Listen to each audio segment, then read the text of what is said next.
Prabhuddha Bharat International Program of Reading the Constitution of India, Episode 40. In this episode, we covered Constitution of India Part 13 and Part 14 from Articles 301 to Article 314. These articles deal with trade, commerce, and intercourse within the territory of India and services under the Union and the states. Part 8. Trade, commerce and intercourse within the territory of India. భారత రాజ్యాంగం ప్రబుద్ధ భారత నిర్మాణం. Prabuddha Bharat international ఆధ్వర్యంలో రాజ్యాంగ పఠనానికి ఆహ్వానం. నా పేరు ఝాన్సీ గెడ్డం. రాజ్యాంగ పఠనం 40వ ఎపిసోడ్. ఈ ఎపిసోడ్లో రాజ్యాంగం 13-14 భాగాలలో అధికరణ 301 నుండి అధికరణ 314 వరకు 15 అధికరణలు చదువుకుందాం. ఇవి దేశంలోని వర్తక వాణిజ్యాలు మరియు యూనియను, రాష్ట్ర ప్రభుత్వాల క్రింద ప్రభుత్వ సేవలకు సంబంధించినవి. Article 301. Freedom of trade, commerce and intercourse. Subject to other provisions of this part, trade, commerce and intercourse throughout the territory of India shall be free. 13వ భాగము. భారత భూభాగము లోపల వర్తకము, వాణిజ్యము మరియు తత్సంబంధాలు. అధికరణ 301. వర్తకము, వాణిజ్యము మరియు తత్సంబంధాల స్వేచ్ఛ. ఈ భాగంలోని ఇతర నిబంధనలకు లోబడి భారత భూభాగం అంతటా వర్తకము, వాణిజ్యము మరియు వర్తక వాణిజ్యాల సంబంధాలు స్వేచ్ఛగా ఉంటాయి. Article 302. Power of Parliament to impose restrictions on trade, commerce and intercourse. Parliament may by law impose such restrictions on the freedom of trade, commerce and intercourse between one state and another or within any part of the territory of India as may be required in the public interest. అధికరణ 302. వర్తకము, వాణిజ్యము మరియు దేశంలో వాటి లావాదేవీలపై ఆంక్షలు విధించుటకు parliament అధికారము. Parliament చట్టం ద్వారా వర్తక స్వేచ్ఛపైన, వాణిజ్య స్వేచ్ఛపైన మరియు రెండు రాష్ట్రాల మధ్య లేదా భారతదేశ భూభాగంలో ఎక్కడైనను వర్తక, వాణిజ్య స్వేచ్ఛ సంబంధాలపైన ప్రజా ప్రయోజనాల అవసరార్థం అవసరమైన ఆంక్షలను విధించవచ్చు. Article 303. Restrictions on the legislative powers of the Union and of the states with regard to trade and commerce. Clause 1.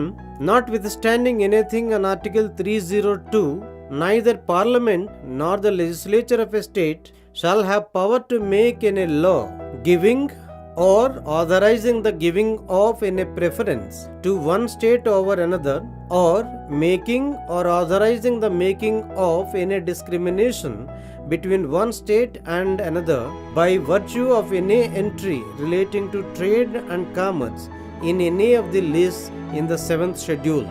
Clause 2.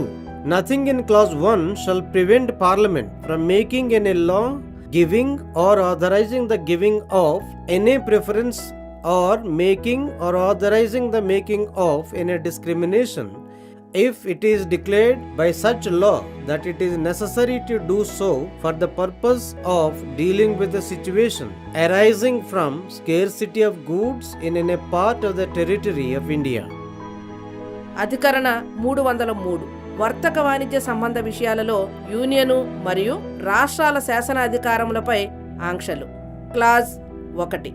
302వ అధికరణలో దేనితోనూ నిమిత్తము లేకుండా 7వ షెడ్యూలులోని జాబితాలలో వర్తక వాణిజ్యములకు సంబంధించి ఉన్న ఏదైనా అంశం ఆధారంగా ఒక రాష్ట్రము కంటే మరో రాష్ట్రానికి అధిక ప్రాధాన్యతనిస్తూ గాని లేదా అట్టి అధికారమిచ్చు శాసనము చేయు అధికారమిస్తూ గాని లేదా రెండు రాష్ట్రాల మధ్య ఏదేని వివక్షను చూపుతూ గాని లేదా అట్టి వివక్షను చూపు అధికారమిచ్చు శాసనము చేయు అధికారమిస్తూ గాని శాసనములు చేయు అధికారము పార్లమెంటు గాని లేదా ఒక రాష్ట్ర శాసన వ్యవస్థకు గాని లేదు. క్లాజ్ 2. పార్లమెంటు ఏదేని శాసనము ద్వారా భారత భూభాగములోని ఏదేని భాగంలో సరుకుల కొరత ఫలితంగా ఏర్పడు పరిస్థితులను ఎదుర్కొనడానికి ఒక రాష్ట్రం కంటే మరో రాష్ట్రానికి అధిక ప్రాధాన్యతనిచ్చు లేదా ఇచ్చుటకు అధికారం నొసగు లేదా రెండు రాష్ట్రాల మధ్య విచక్షణ చూపు లేదా విచక్షణ చూపుటకు అధికారం ఇచ్చి శాసనము చేయవలసి ఉందని ప్రకటించినచో అటువంటి శాసనము చేయుట నుండి నిబంధన 1లోని దేదియు పార్లమెంటును నివారించదు. Article 304 Restrictions on trade, commerce and intercourse among states. Notwithstanding anything in Article 301 or Article 303, the legislature of a state may by law, subclause A, impose on goods imported from other states or the union territories any tax to which similar goods manufactured or produced in that state are subject, so however as not to discriminate between goods so imported and goods so manufactured or produced, and subclause B, impose such reasonable restrictions on the freedom of trade, commerce or intercourse with or within that state as may be required in the public interest, provided that no bill or amendment for the purposes of clause B shall be introduced or moved in the legislature of a state without the previous sanction of the president. అధికరణ 304 రాష్ట్రముల మధ్య జరుగు వర్తక వాణిజ్య సంబంధాలపై ఆంక్షలు. అధికరణ 301 లేదా అధికరణ 303లో ఉన్న దేనితోనూ నిమిత్తం లేకుండా ఒక రాష్ట్ర శాసన వ్యవస్థ శాసనము ద్వారా సబ్ క్లాజ్ ఏ ఇతర రాష్ట్రముల నుండి లేదా సంఘాధీన ప్రాంతముల నుండి దిగుమతియగు సరకులపై తన రాష్ట్రములో తయారీ లేదా ఉత్పత్తి చేయబడుతున్న అటువంటి సరకులపై విధిస్తున్న ఏదేని పన్నును విధించవచ్చును. అట్లు దిగుమతి చేయబడుచున్న సరకులకు తన రాష్ట్రములో తయారు చేయబడుచున్న లేదా ఉత్పత్తి చేయబడుచున్న అటువంటి సరకుల మధ్య పన్ను వ్యత్యాసము ఉండరాదు. మరియు సబ్ క్లాజ్ బి ప్రజల శ్రేయస్సు కొరకు అవసరమైనట్టి యుక్తమైన ఆంక్షలను ఆ రాష్ట్రముతో లేదా ఆ రాష్ట్రము లోపల వర్తకము వాణిజ్య స్వేచ్ఛపై లేదా సంబంధాలపై విధించవచ్చును. అయితే నిబంధన బి నిమిత్తము ఎట్టి బిల్లు లేదా సవరణను దేశాధ్యక్షుని పూర్వ ఆమోదం పొందకుండా రాష్ట్ర శాసన వ్యవస్థలో ప్రవేశపెట్టరాదు లేదా ప్రతిపాదించరాదు.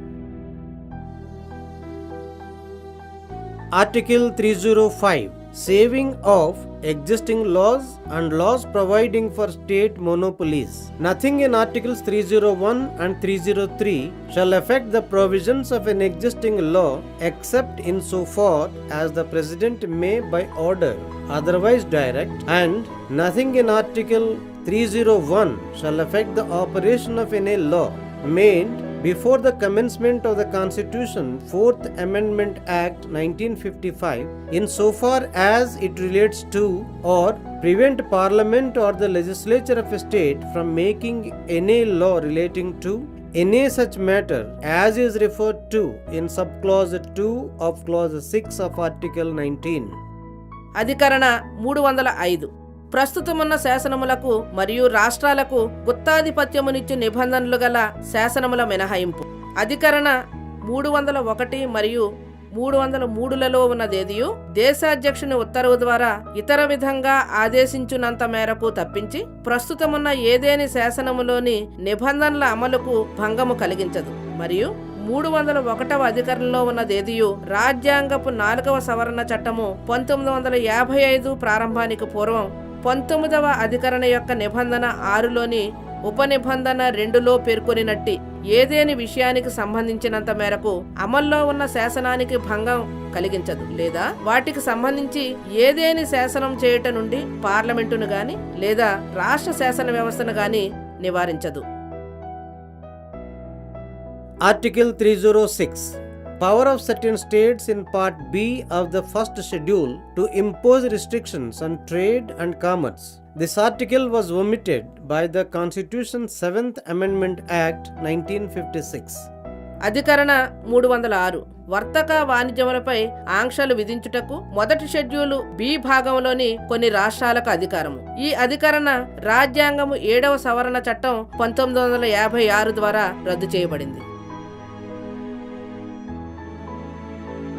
Article 307 Appointment of authority for carrying out the purposes of Article 301 to 304. Parliament may by law appoint such authority as it considers appropriate for carrying out the purposes of Article 301 302, 303 and 304 and confer on the authorities so appointed such powers and such duties as it thinks necessary. అధికరణ 307 301 నుండి 304 వరకు గల అధికరణల ఉద్దేశాలను నెరవేర్చు నిమిత్తం అధికార సంస్థ నియామకం. Parliament శాసనం ద్వారా 301, 302, 303, 304 అధికరణలోని ప్రయోజనాలను నెరవేర్చు నిమిత్తం తాను సముచితమని భావించినట్టి అధికార సంస్థను ఏర్పరచవచ్చు మరియు తాను అవసరమని తలచినట్టి అధికారములను విధులను సదరు అధికార సంస్థకు అప్పగించవచ్చును. Part 14 Services under the Union and the States. Chapter 1 Services. Article 308 Interpretation. In this part, unless the context otherwise required, the expression state does not include the state of Jammu and Kashmir. 14వ భాగం union మరియు రాష్ట్రముల సర్వీసులు. 1వ అధ్యాయము సర్వీసులు. అధికరణ 308 అర్థాన్ని వివరించుట. ఈ భాగంలో సందర్భం వేరుగా కోరిననే తప్ప రాష్ట్రము అను పదమునందు జమ్మూ కాశ్మీర్ రాష్ట్రం చేరదు. Article 309 Recruitment and conditions of service of persons serving the union or a state.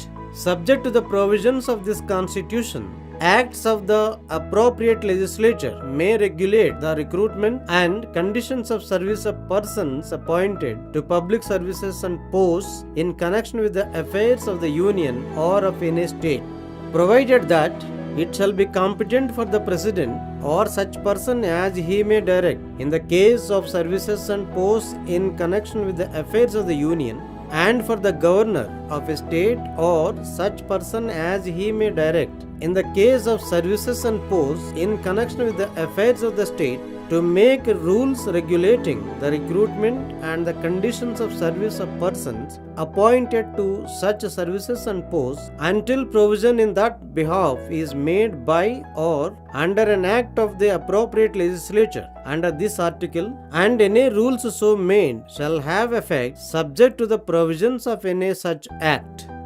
అధికరణ 309 యూనియను లేదా ఒక రాష్ట్రానికి సేవలందించే వ్యక్తుల నియామకము, సర్వీసు నిబంధనలు. ఈ రాజ్యాంగపు నిబంధనలకు లోబడి యూనియను లేదా ఏదేని రాష్ట్ర వ్యవహారాలకు సంబంధించిన ప్రభుత్వ సర్వీసు పదవులలో వ్యక్తుల నియామకము, సర్వీసు నిబంధనలను సముచిత శాసన వ్యవస్థ చేసిన చట్టం క్రమబద్ధం చేయవచ్చును. ఈ అధికరణ క్రింద సముచిత శాసన నిర్మాణ వ్యవస్థ చట్టము ద్వారా లేదా చట్టము క్రింద ఈ విషయంలో నిబంధనలు చేయనంత వరకు యూనియన్ వ్యవహార సర్వీసులు లేదా పదవుల విషయంలో దేశాధ్యక్షులు లేదా ఆయన ఆదేశించినట్టి వ్యక్తి, రాష్ట్ర వ్యవహార సర్వీసులు లేదా పదవుల విషయంలో గవర్నరు లేదా ఆయన ఆదేశించినట్టి వ్యక్తి, అట్టి సర్వీసులు పదవులకు నియామకము చేయుటకు నియమించబడిన వ్యక్తుల సేవా నిబంధనలను క్రమబద్ధము చేయుటకు నియమములు చేయు అధికారం కలిగి ఉన్నారు. అట్టి ఏదేని శాసన వ్యవస్థ చేయు చట్టపు నిబంధనలకు లోబడి అట్లు చేయబడిన నియమములు అంటే rules అమలవుతాయి. Article 310 Tenure of office of person serving the union or a state. Clause 1 Except as expressly provided by this constitution, every person who is a member of a defense service or of a civil service of the union or of an all India service or holds any post connected with defense or any civil post under the union, holds office during the pleasure of the president, and every person who is a member of a civil service of a state or holds in a civil post under a state holds office during the pleasure of the governor of the state.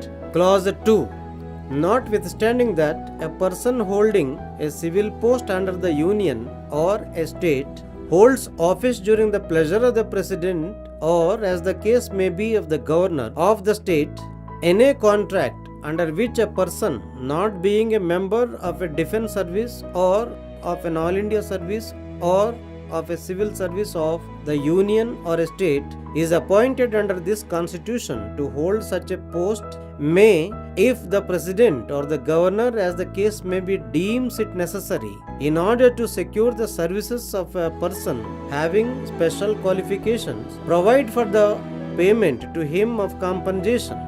if before the expiration of an agreed period that post is abolished, or he is for reasons not connected with any misconduct on his part required to vacate that post. అధికరణ 310 union లేక రాష్ట్ర సేవలలోని వ్యక్తుల పదవీ కాలం.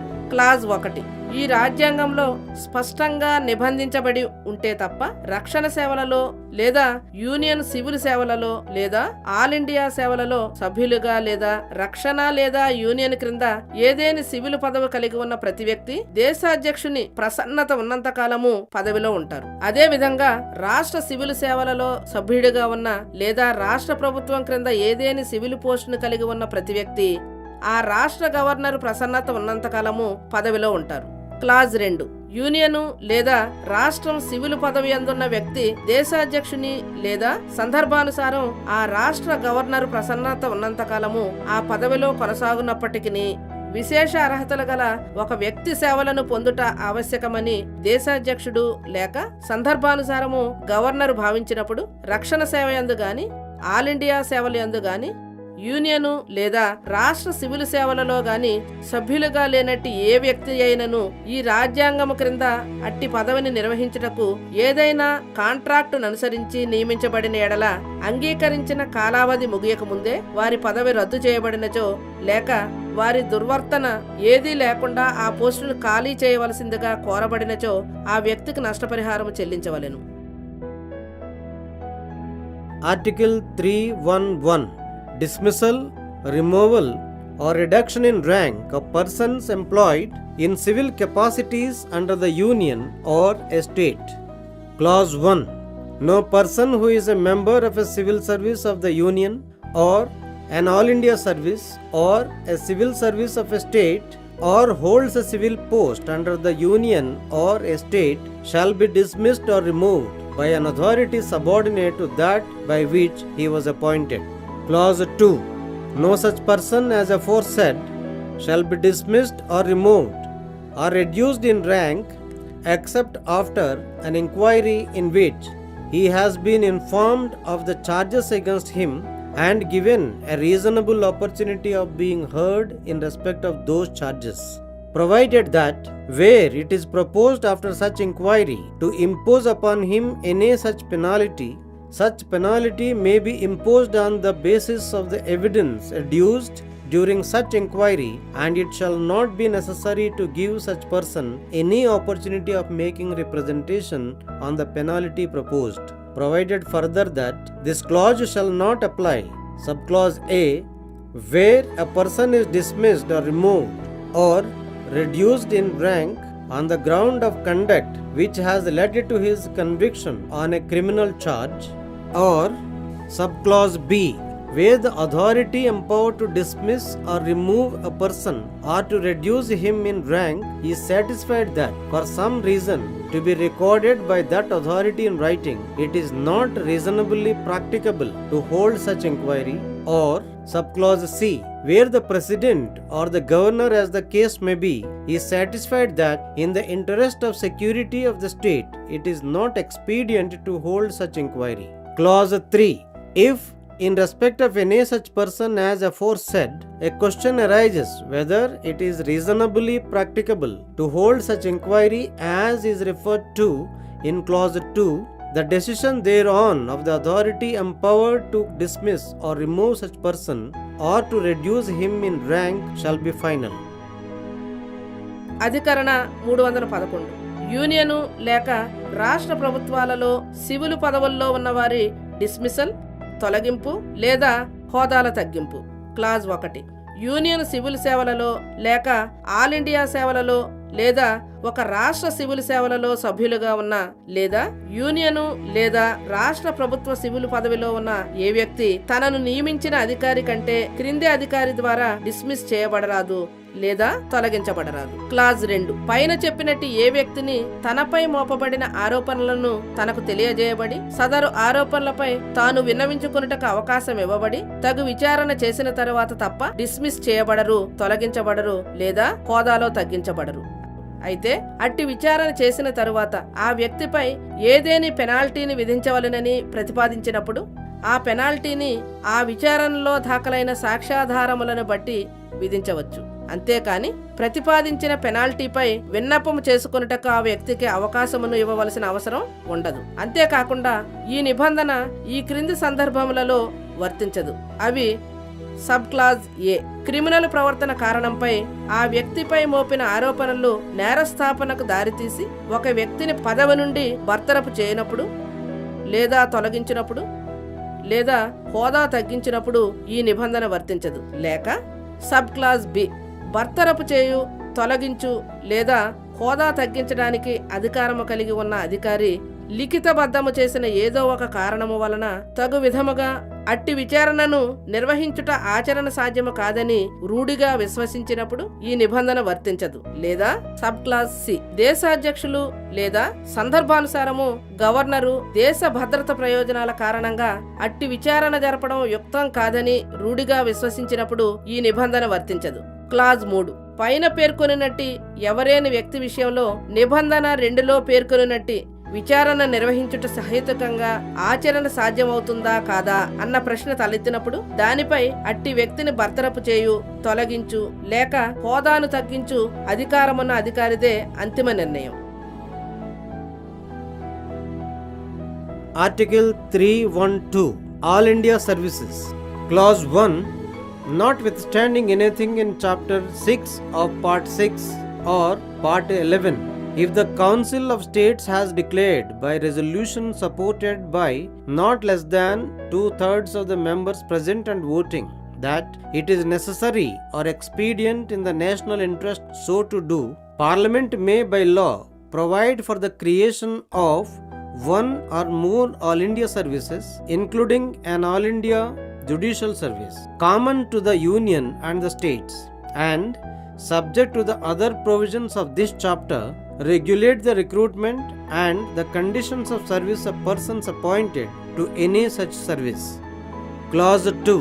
The services known at the commencement of this Constitution as the Indian Administrative Service and the Indian Police Service shall be deemed to be services created by Parliament under this article. Clause 3. The All India Judicial Service referred to in Clause 1 shall not include any post inferior to that of a district judge as defined in Article 236. Clause 4.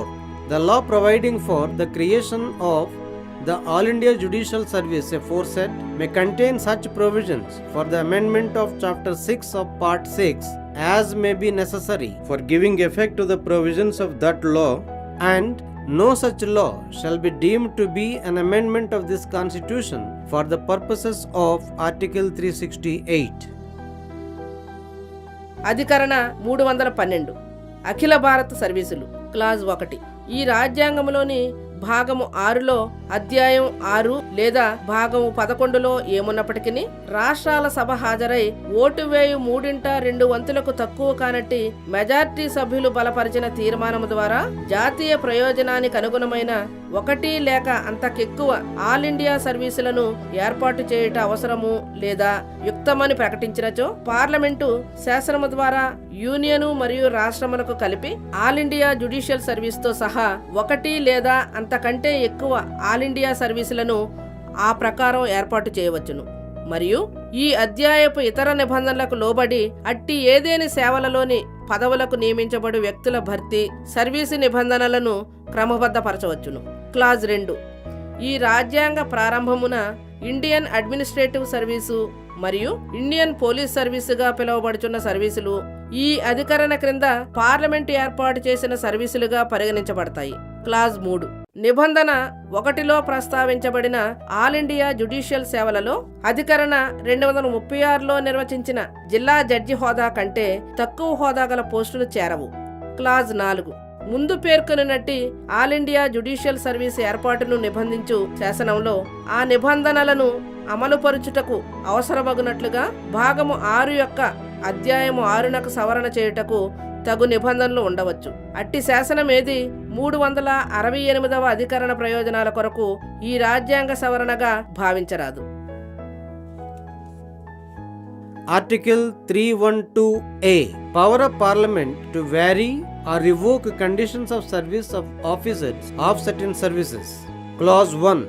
Parliament may by law, subclause A, vary or revoke, whether prospectively or retrospectively, the conditions of services as respects remuneration, leave and pension, and the rights as respects disciplinary matters of persons who, having been appointed by the Secretary of the State or Secretary of State in Council to a civil service of the Crown in India before the commencement of this Constitution, continue on and after the commencement of the Constitution 28th Amendment Act 1972 to serve under the Government of India or of a state in any service or post. Subclause B. Vary or revoke, whether prospectively or retrospectively, the conditions of service as respects pension of persons who, having been appointed by the Secretary of State or Secretary of State in Council to a civil service of the Crown in India before the commencement of this Constitution, retired or otherwise ceased to be in service at any time before the commencement of the Constitution 28th Amendment Act 1972, provided that in the case of any such person who is holding or has held the office of the Chief Justice or other Judge of the Supreme Court or a High Court, the Comptroller and Auditor General of India, the Chairman or other members of the Union or a State Public Service Commission or the Chief Election Commissioner, nothing in subclause A or subclause B shall be construed as empowering the Parliament to vary or revoke after his appointment to such post the conditions of his service to his disadvantage, except in so far as such conditions of service are applicable to him by reason of his being a person appointed by the Secretary of State or Secretary of State in Council to a civil service of the Crown in India. Clause 2. Except to the extent provided for by Parliament by law under this article, nothing in this article shall affect the powers of any legislature or other authority under any other provision of this Constitution to regulate the conditions of service of persons referred to in Clause 1. Clause 3. Neither the Supreme Court nor any other court shall have jurisdiction in subclause A any dispute arising out of any provision of or any endorsement on any covenant, agreement or other similar instrument which was entered into or executed by any person referred to in clause 1 or arising out of any letter issued to such person in relation to his appointment to any civil service of the Crown in India or his continuance in service under the government of the Dominion of India or a province thereof. Subclause B. Any dispute in respect of any right, liability or obligation under Article 314 as originally enacted. Clause 4. The provisions of this article shall have effect notwithstanding anything in Article 314 as originally enacted or in any other provision of this Constitution. అధికరణ 312 కొన్ని సర్వీసులలోని అధికారుల సేవా నిబంధనలను మార్చుటకు, ఉపసంహరించుటకు parliament అధికారము. Clause 1. Parliament శాసనము చేయుట ద్వారా. Sub clause ఏ. ఈ రాజ్యాంగ ప్రారంభానికి ముందు సెక్రటరీ ఆఫ్ స్టేట్ ద్వారా గాని లేదా భారతదేశంలోని బ్రిటిష్ సామ్రాజ్యం సివిల్ సర్వీసుకు నియమించబడి రాజ్యాంగ 28వ సవరణ చట్టం 1972 ప్రారంభమున అటు తర్వాత యూనియన్ ప్రభుత్వంలో లేదా రాష్ట్ర ప్రభుత్వంలో ఏదేని సర్వీసు లేదా పదవిలో పనిచేయడానికి కొనసాగింపబడుతున్న వ్యక్తుల జీతభత్యాలు, సెలవు, పింఛనుకు సంబంధించిన సేవా నియమాలను లేదా క్రమశిక్షణకు సంబంధించిన హక్కులను భావికాల ప్రభావముతో గాని భూతకాల ప్రభావముతో గాని మార్చవచ్చును లేదా రద్దు చేయవచ్చును. Sub clause B. ఈ రాజ్యాంగ ప్రారంభానికి ముందు సెక్రటరీ ఆఫ్ స్టేట్ ద్వారా లేదా కౌన్సిల్ సెక్రటరీ ఆఫ్ స్టేట్ ద్వారా కానీ భారతదేశంలోని బ్రిటిష్ సామ్రాజ్య సివిల్ సేవలలో నియమించబడి ఉండి రాజ్యాంగ 28వ సవరణ చట్టం 1972 ప్రారంభానికి ముందు ఎప్పుడైనను పదవీ విరమణ పొందిన లేక వేరు విధంగా ఆ సేవల నుండి విరమించిన వ్యక్తుల పింఛను విషయంలో ఉన్న సేవా నిబంధనలను భావికాల ప్రభావంతో గాని భూతకాల ప్రభావంతో గాని మార్చవచ్చును లేదా రద్దు చేయవచ్చును. అయితే సుప్రీంకోర్టు లేక హైకోర్టు ప్రధాన న్యాయమూర్తి లేదా ఇతర న్యాయమూర్తి పదవి అందున్న లేదా భారత కంప్ట్రోలర్ అండ్ ఆడిటర్ జనరల్ పదవి అందున్న యూనియను లేదా రాష్ట్ర పబ్లిక్ సర్వీస్ కమిషన్ చైర్మను లేక సభ్యుని పదవి అందున్న లేక ఎన్నికల ప్రధాన కమిషనర్ పదవి అందు వర్తమానంలో లేదా గతంలో ఉన్న ఎవరేని వ్యక్తి విషయంలో అట్టి పదవిలో ఆ వ్యక్తి నియమించబడిన తరువాత సెక్రటరీ ఆఫ్ స్టేట్ ద్వారా లేదా కౌన్సిల్ సెక్రటరీ ఆఫ్ స్టేట్ ద్వారా బ్రిటిష్ ఇండియా సామ్రాజ్యం సివిల్ సేవలో ఆ వ్యక్తి నియమించబడి ఉండటం చేత అతనికి వర్తించదగి ఉండేది సర్వీసు నిబంధనల మేరకు తప్ప అతని సర్వీసు నిబంధనలను అతనికి ప్రతికూల ప్రయోజనం కలిగేలా మార్చుటకు లేదా రద్దు చేయుటకు నిబంధన ఏ లేదా నిబంధన బిలో ఉన్నదేదియు పార్లమెంటుకు అధికారం ఇచ్చేదిగా భావించరాదు. క్లాజ్ 2.